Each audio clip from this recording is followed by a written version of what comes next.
The Yaris was first introduced in 1999 and it's one of the best-selling city cars on the market. In 2020 they added the performance line, the GI Yaris, which is Gazoo Racing. And last year a new family member came along, the SUV. This is the Yaris Cross. I'm Annabelle Quirk and welcome to Planet Auto. What a momentous occasion, our first Toyota on the channel ever.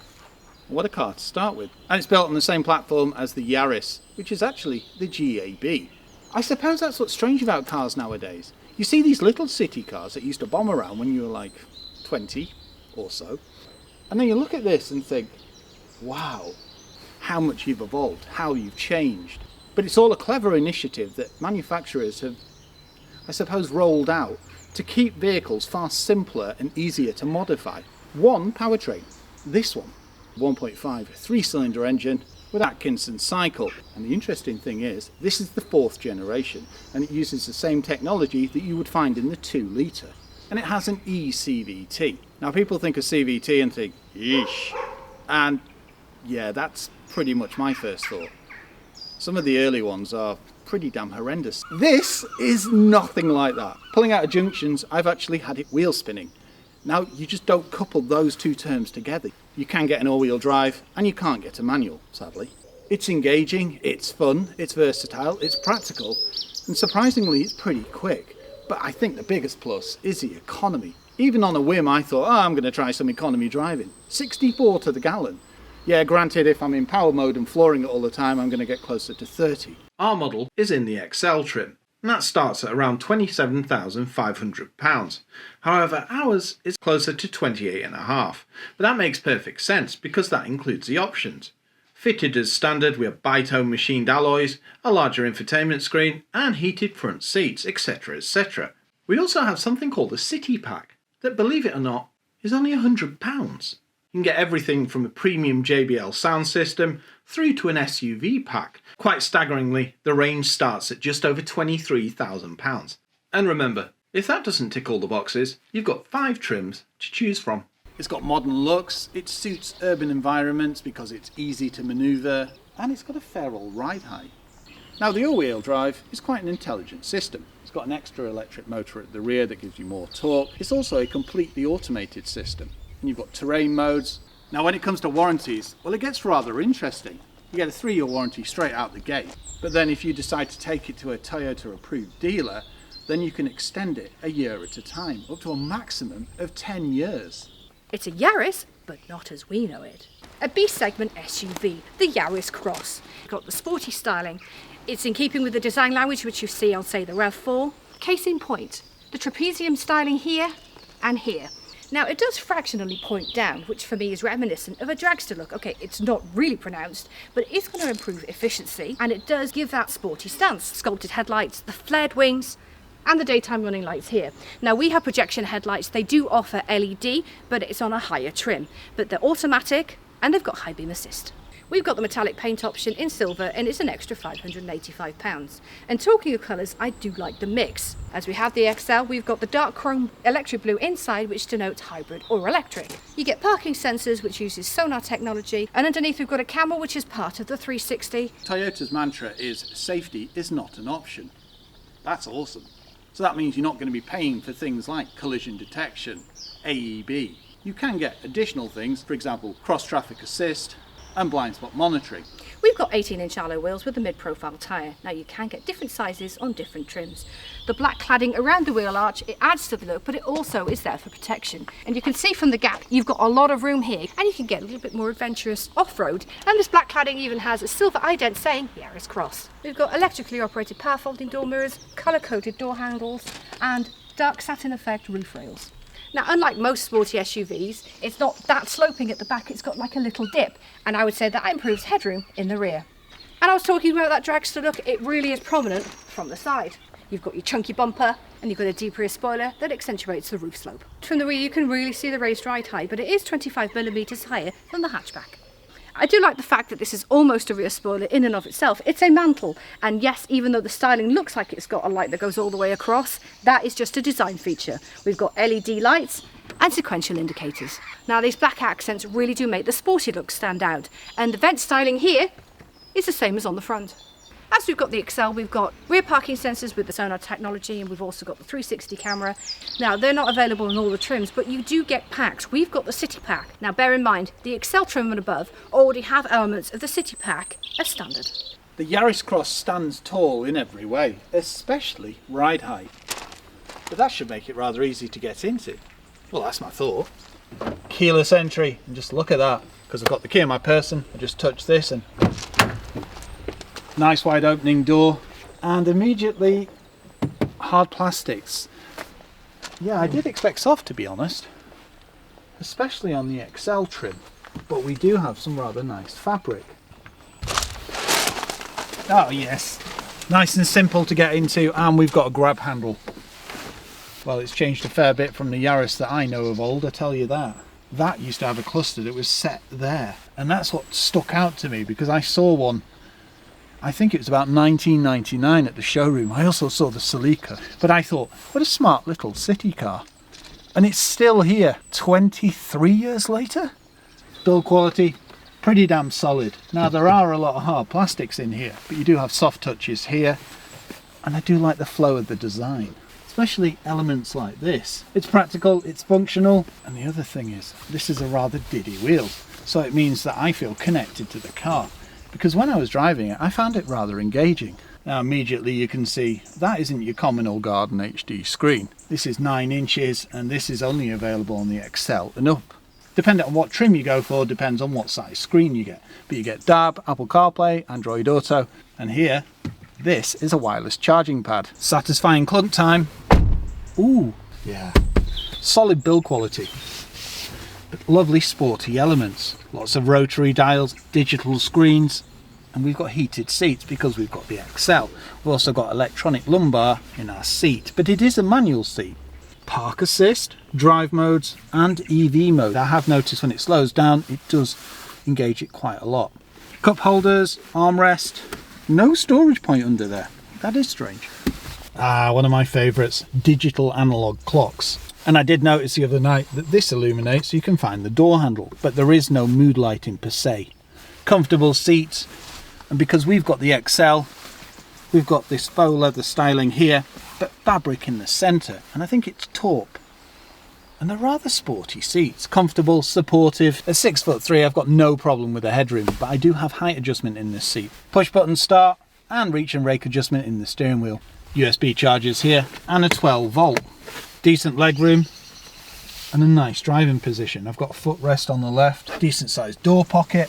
Sadly, no padded area on the right. I can operate my power tailgate, I can look at a camera view, and I can adjust the headlamp height, but that makes perfect sense. You can even get a tow pack for this vehicle. I've been wondering where the high beam assist is, and it's down here. There's also a heated steering wheel. I've just been having a proper butcher's at this. On the rear, you get McPherson struts on the front wheel drive, but when you go for the all-wheel drive, you get double wishbones. Climbing in the rear, well, the door doesn't open as wide as I thought it would. I thought it'd be more here, and at 6'3" and 18 stone, well, it's going to be a bit of a test for me. Hard touches again, and no padded area. It does sadden me, because the actual build quality and the use of fabrics and materials is rather good. So yeah.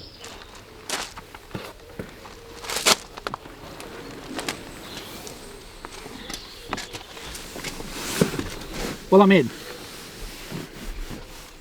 Yeah, rear cabin area is not the biggest.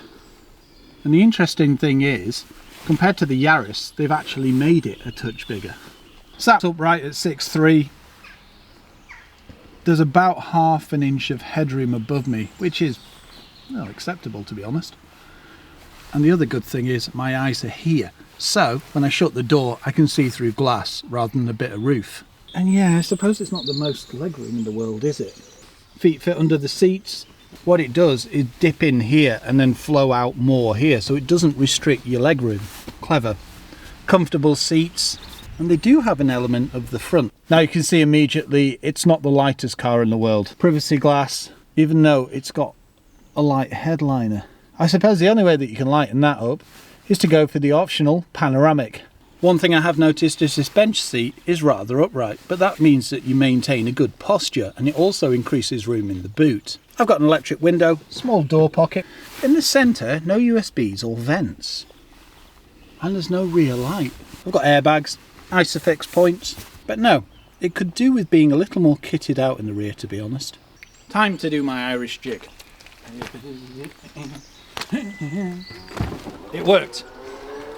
So that's how you open your tailgate. We've got a button on the key fob, there's also a button on the dashboard. Because we've got the XL, we've got a 2-part floor. It's not the biggest boot, but you'll easily get your shopping in there, and a couple of suitcases. Tethering points here. With the floor at this level, it virtually eliminates that boot lip, so that makes it nice and easy to load. Storage points here, no shopping bag hooks, but a 12 volt here. And a small boot light. Wait a minute. I spy cup holders. I suspect, dun dun dun, that's your armrest. Could have your planks of wood, snowboard, inflation kit. Parcel shelf isn't really a shelf, it's more like one of those things that you have in a cabriolet. So remember that when you try and shut your Maltesers on your back shelf. Dropping the seats is nice and easy. I just pull this forward. They don't lock in place, but it does lay virtually flat. And you've got a slight gap, but nothing to write home about. Walking behind the wheel of the new Yaris Cross. Under the bonnet we've got a 1.5 3-cylinder engine, and it has hybrid technology too. Meaning we've got an electric motor and a lithium ion battery. Now the previous one was nickel, and this is far more economical and far more efficient. This is the 4th generation system, and it uses the Atkinson cycle. Down here, yes, that is not a manual, it's an eCVT. Now yes, I know you start thinking, yeah, I'm not really a fan of CVT, and yeah, that's normally my view. Well, let me just engage power. And we're at the limit. And now there's just a touch of acceleration. You have to remember with the CVT is it's not going to be instant acceleration. There is going to be an element of and there is, but it's far less than you give it credit for. Also, when you have this kind of system, normally if you floor it, you get a under heavy load. Whereas this, it's quite refined. But I've been looking at the work they've been doing on the chassis, and they've used resins and all types of things to refine it. So it's not as loud as the previous powertrain. I'm quite surprised. It does 0 to 60 in 11.6. That was 10.5 seconds, Ben. I was going to say that's a bit closer, isn't it, to what I thought it'd do. So I suppose if you floor it from the lights, yeah, it's not going to be the fastest vehicle off the marks. But if you now sat at say 30 and then blip your throttle, slight kick down, and we're at 50. When you're shifting through the gears, it feels far quicker. It's also quite engaging. It will wheel spin if you go out and try and corner it. Rather spirited speed, shall we say. It's comfortable. The other thing is body roll. Well, I think they've pretty much eliminated it. I mean, it's got an element of it because it's an SUV, but it doesn't dip and wallow all over the shop like you might expect it would. I mean, for example, this is a 90-degree bend. It stays nice and composed, doesn't it, Annabelle? Yeah, it's surprising. They really have nailed that down. Yeah. The ride is nice and comfortable. It eats up potholes and big bumps in the road, but at the same time, you still feel glued to the road. And that's quite surprising considering you've got, I think it's 25mm lift on the standard Yaris. I do like the power delivery. It's just not what you expect from one of these. But I think the biggest factor about this car has to be the economy. It's mind-blowing. I'm only 73, and yes, I do have video evidence. I got Mum to grab the camera and point it. It is so economical. It's high compression, it's high temperature, and it's high pressure, and what it does is squeeze as many miles out of each drop of fuel as it can. And it does a damn good job. I mean, what does that say? Well, you've got over 70 mpg, Ben. You! Yeah. And there's evidence of it. Yeah. Now, if you're going to floor it in power mode all the time, you're not going to get that. I'll get about 30. I'm currently getting 43, which isn't bad. I mean, it drops into EV mode when you get to around 20 miles an hour. So that's perfect for urban areas. And if we change driving mode, go into eco, you can feel it power down, back into normal. I suppose that's what you do most of your driving in. Quite an intuitive system, rather intelligent. See, we're in electric now. If you're wanting to regen brake more, you would use your B mode. But bear in mind the adaptive will not work. It can stop pretty damn easily. Now if I anchor up, Annabelle will put the camera through the windscreen, so I'm not going to do that. But we've got an electronic handbrake with hill start assist. The transmission, well, as I said, eCVT, so it does it all itself. Steering, nice and tight, good feedback, and weightings up nicely on a back road. And it can be pretty damn agile. You've got adaptive cruise control on this. Easily operated using the buttons on the steering wheel, and it's quite a responsive system. But the interesting thing is, it only works if you're in D and not B. Great visibility, very few blind spots, and you can get blind spot monitoring anyway. And that brings me to safety. You get everything from AEB to collision braking. For example, if you're driving forward and somebody starts driving at you, then the car will actually take evasive action and swerve. And of course, you've got things like pedestrian and bicycle detection, and the list goes on. The cluster's nice and straightforward, easy to see when you're charging, easy to see when you're using your power. And then you've got your eco bar in the centre. Well, I can hear road noise, but that's not surprising. We're running 18s and they're not the highest profile tyre in the world. But when you get on a nice bit of road, ooh, it is smooth and quiet. It's versatile, it's practical, and the economy is just crazy. As for the price, we start at about 23 grand. Now that's value for money. Impressive little SUV.